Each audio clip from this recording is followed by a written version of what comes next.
Today, I'll be talking about the impact of social media. In 2005, only 5% of adults in the United States reported using social media. In 2019, that number rose to about 70%. Worldwide, that number is now about 40%. In our modern age, surrounded by technology, virality in the United States has never been easier to achieve. People become famous overnight on any number of platforms. There are even people whose job it is to work on social media and run an account. They are called influencers, which is defined by US Chamber and Influencer Marketing Hub as someone who has the power to impact consumers' purchasing decisions because of their authority, knowledge, position, or relationship to their audience members. So what does this have to do with us? Well, we all use social media, right? Probably more than we should. At least I probably do. But why do we care, and how does this impact us? Well, social media has both negative and positive effects on our mental health, and can even define what influential means to us, what we attach value to. But in this viral age, not everyone is lucky enough to get infected. In other words, not everyone becomes viral overnight. Kids and teenagers see people like Billie Eilish or ordinary people on The Ellen Show, people their age, getting insane amounts of attention online overnight and being successful. And so we attach value to those people and these platforms to validate us in our own self-worth. But this hurts social media consumers because they think, why can't that be me? Or they're so successful at my age, I'm still struggling with AP macroeconomics. Well, this self-esteem issue is one of the main negative aspects of social media. As an article focusing on social media usage from the group helpguide.org explains, although social media was designed to keep people in touch and facilitate connections, it can actually have adverse effects, such as exacerbating anxiety or depression.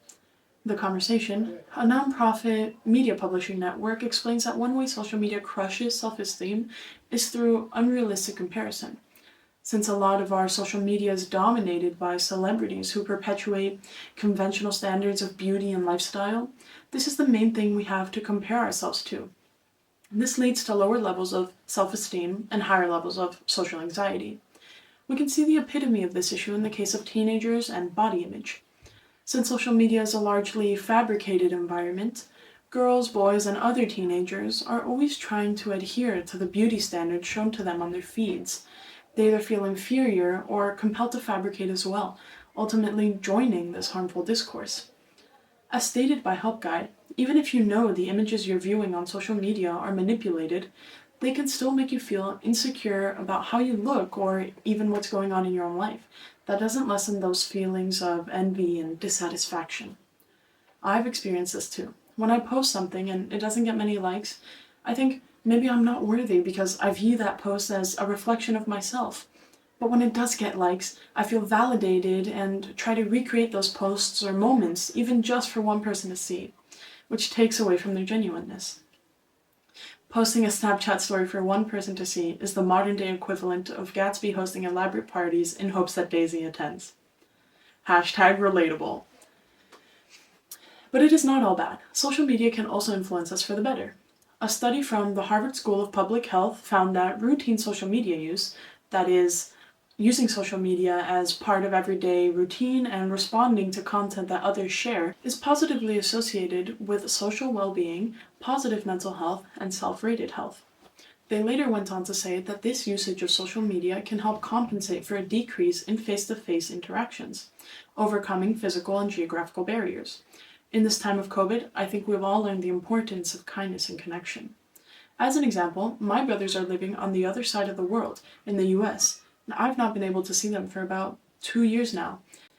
But with the help of social media, we keep each other up to date in our lives, texting, sharing funny posts, and video calling on platforms like WhatsApp, Instagram, and WeChat.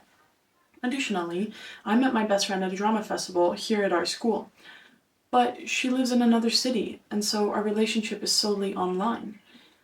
But maybe that's what makes it work.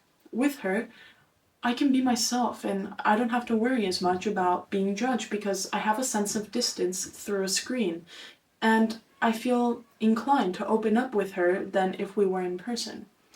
I get an additional level of support and kindness from this friendship while also gaining interpersonal skills, because I have to actively work to maintain it. This is the kindness and support from which a sense of community comes from. And since that can be hard to find if your current location is limiting you, we can turn to social media for it instead.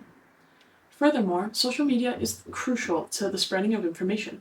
Nowadays, one of the main ways youth get informed about current events is through social media apps like TikTok and Instagram.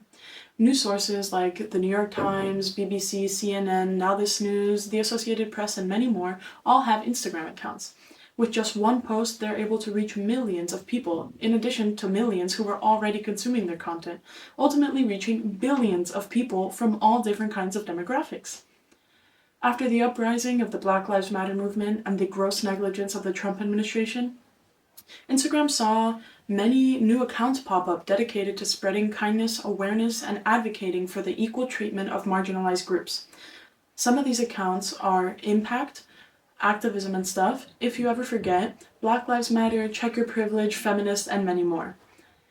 This can be seen on TikTok too, the biggest social media platform in the United States in terms of users. Additionally, Alexandria Ocasio-Cortez, the youngest woman ever to serve on the United States Congress, says that she is very hands-on about social media. That's my voice. So in this way, the youth consumes information from all kinds of informative sources in every corner of their daily social media usage, even from politicians themselves, and they get used to the ideas being discussed, learn about social issues, and how to address them. Moreover, this practical way of using social media creates new jobs and expands companies and organizations, seeing as how these accounts need social media coordinators to create a timeline of regularly scheduled posts and designers who design the overall brand and the posts and captions. So clearly, there are upsides and downsides to social media, but the key to what makes it beneficial or harmful is balance. Anything and everything is harmful in large quantities, especially something as impactful and powerful as social media and the youth. But there are some small and easy ways that we can sail the turbulent tides of the internet. We can take breaks by resting our eyes, going for walks, playing with a pet, reading, or even deleting the app entirely. Health is mental and physical, and these apps will always be available when we are ready to download them again.